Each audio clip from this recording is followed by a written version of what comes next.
Islamic scholars بیانت کے لیے M اے official channel کو سبسکرائب کریں، ویڈیو کو لائک، کامنٹ اینڈ شیئر کریں۔ ایک یتیم جو نہ لکھنا جانتا ہے نہ پڑھنا جانتا ہے، عرب کے ایک ایسے ماحول میں پیدا ہوا جہاں ایجوکیشن کا نام و نشان نہیں ہے، اور ابھی آپ کو ایک چھوٹی سی ریاست بھی پوری طرح نہیں ملی مدینہ کی، اس میں بھی چاروں طرف آپ کے دشمن۔ مسجد نبوی جتنی بڑی ہے نا، اب پورا مدینہ نبی کے دور میں اس سے چھوٹا تھا۔ سمجھ میں آ رہی ہے؟ جو مدینہ شہر تھا نا، آج جو مسجد نبوی ہے مدینہ شہر اس سے چھوٹا تھا۔ پوری اسلامی تاریخ ہے، آپ کوئی ماہر آدمی ہو نا، آپ کو بتائے گا مسجد نبی کے اندر یہاں حضرت ابو بکر کا گھر تھا، یہاں حضرت عمر کا گھر تھا، یہاں حضرت ابو ہریرہ آیا کرتے تھے، یہاں یہ ہوتا تھا، یہاں پوری مسجد نبی کے اندر پوری مدینہ کی تاریخ ہے۔ اتنی چھوٹی سی جگہ، بہت کمزور معمولی سی ریاست جو اپنے پاؤں پہ ابھی کھڑی بھی نہیں ہو پا رہی، سنبھل بھی نہیں پا رہے، اور خطوط لکھے جا رہے ہیں ہرقل کو۔ ہے بھائی، خطوط کس کو لکھے جا رہے ہیں؟ بڑے بڑے ملکوں، اس وقت ایسے جیسے رشیا، امریکہ اور برٹش، ان حکومتوں کو خطوط لکھے جا رہے ہیں۔ اس میں کیا کہا جا رہا ہے؟ انی رسول اللہ علیکم جمیعا، مجھے گاڈ نے میسنجر بنا کے بھیجا ہے کس کی طرف؟ آپ کہتے ہیں جب اللہ کو اللہ کہا جائے گا تو گاڈ کیوں کہہ رہے ہو پھر بار بار؟ گاڈ اس لیے کیونکہ یہ لفظ گوروں کے لیے بھی ایکسیپٹیبل ہے نا، بھائی گاڈ کو تو وہ بھی مانتے ہیں نا، اللہ کو نہیں مانتے، گاڈ کو تو مانتے ہیں نا، تو اس لیے میں گاڈ کا لفظ استعمال کر رہا ہوں۔ سمجھ رہے ہو کہ نہیں سمجھ رہے؟ لبرل لوگ بھی بولیں یہ اللہ کیوں لے کر آ رہے ہیں بیچ میں؟ تو بھئی گاڈ کا لفظ سب کے لیے قابل قبول ہے کہ نہیں ہے؟ انگلش میں خدا کو کیا کہتے ہیں؟ گاڈ کہتے ہیں، کیونکہ انگریز بھی او مائی اللہ نہیں کہتے، او مائی گاڈ کہتے ہیں۔ آپ کہہ سکتے ہیں کہ انگریز تو آپ کا بیان سن نہیں رہے، تو وہ لوگ ضرور سن رہے ہیں جو انگریزوں سے ڈسے ہوئے ہیں ٹھیک ہے، اور ہو سکتا ہے یہ ٹرانسلیشن ہو جائے انگلش میں بعد میں، یہ بھی ممکن ہے، نہیں بھی ہو تو کوئی ترجمہ کر کے بتا دے۔ کچھ گوروں نے بھی بیانات سنے ہیں۔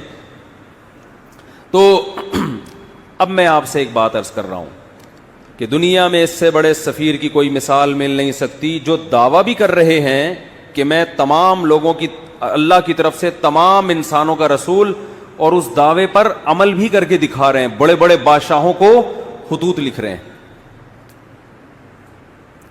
بعض بادشاہوں نے جب آپ کا خط دیکھا تو اسے پھاڑ دیا، آپ نے فرمایا اللہ اس کے اسی طرح ٹکڑے کرے گا جس طرح اس نے میرے خط کو پھاڑا ہے۔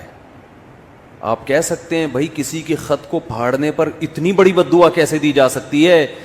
بات یہ ہے کہ دعویٰ جتنا بڑا ہو اس دعوے کا انکار بھی اتنا ہی بڑا جرم ہوتا ہے۔ اس کے ذمہ لازم تھا، کیونکہ نئے پیغمبر کا لوگ انتظار کر رہے تھے، لوگوں کو یقین تھا کہ حضرت عیسیٰ ابن مریم آخری نبی نہیں ہے، عیسائی بھی انتظار کر رہے تھے، یہودی بھی انتظار کر رہے تھے۔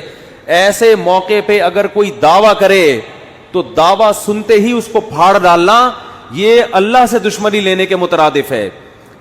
اس لیے رسول اللہ صلی اللہ علیہ وسلم نے فرمایا لا يسمع بی احد من هذه الامة یہودیا کان او نصرانیا ثم لم یؤمن بالذی ارسلت به الا دخل النار۔ فرمایا میری پوزیشن یہ نہیں ہے کہ کوئی میری دعوت سنے، اس کا دل چاہے تو مان لے، دل چاہے تو نہ مانے، نہ نہ نہ نہ نہ نہ۔ میری حیثیت یہ ہے کہ اس امت میں کوئی یہودی عیسائی میرے بارے میں سنے اور پھر تحقیق کر کے مجھ پر ایمان نہ لے کر آیا تو اس کا ٹھکانہ جہنم کی آ گئے۔ اس نے اس کو ویلیو کیوں نہیں دی؟ بالکل اس کی مثال ایسے جیسے کلاس روک کر ایک شخص کہہ رہا ہے مجھے پرنسپل نے بھیجا ہے، اور ٹیچر اس کی بات کو لفٹ کرانے کے لیے تیار نہیں ہے، تو آپ کیا سمجھتے ہیں پرنسپل چھوڑ دے گا اس کو؟ اور وہ کہہ بھی رہا ہے کہ میں سب پوری کلاس کے لیے پیغام لے کر آیا ہوں، اور پیغام بھی بہت اہم ہے۔ آج لبرل لوگ اعتراض کرتے ہیں نا، یہ کیا بات ہے محمد صلی اللہ علیہ وسلم پر کوئی ایمان نہ لے کر آئے تو جہنم میں جائے گا؟ اتنی اتنی سی باتوں پہ جہنم ہے بھائی، اتنی اتنی سی باتوں پہ، یعنی وہ کہتے ہیں نا یہ لوگ ذرا ذرا سی بات پہ کہاں پھینک رہے ہوتے ہیں جہنم میں ڈال۔ بھائی اتنی سی بات ہے نہیں، کیونکہ دعویٰ یہ کہ مجھے خدا نے بھیجا ہے، اب آپ کے ذمے ہے کہ آپ تحقیق کرو کہ یہ اپنے دعوے میں جھوٹے ہیں یا سچے. آپ اس کان سے سن کے اس کان سے نکالنے کا آپشن آپ کے پاس ختم ہو گیا.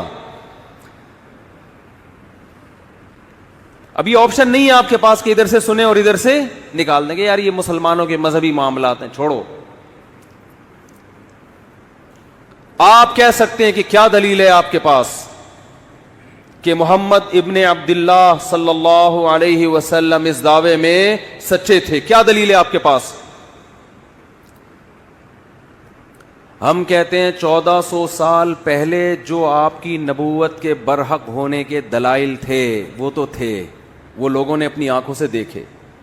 1400 سال کے بعد جو آپ کے برحق ہونے کے دلائل ہیں وہ پہلے سے بھی زیادہ ہیں، وہ اس سے بھی زیادہ ہیں. اگر خدا محمد صلی اللہ علیہ وسلم کو میسنجر بنا کے بھیجتا اور یہ نہ کہتا کہ یہ آخری پیغمبر ہیں تو خدا کے ذمے محمد صلی اللہ علیہ وسلم کی تعلیمات کی حفاظت بولو نہیں تھی. کیا خیال ہے؟ اللہ کہہ دیتا کہ ان کی تعلیمات جب مسخ ہوں گی تو میں دوسرا پیغمبر بھیج دوں گا.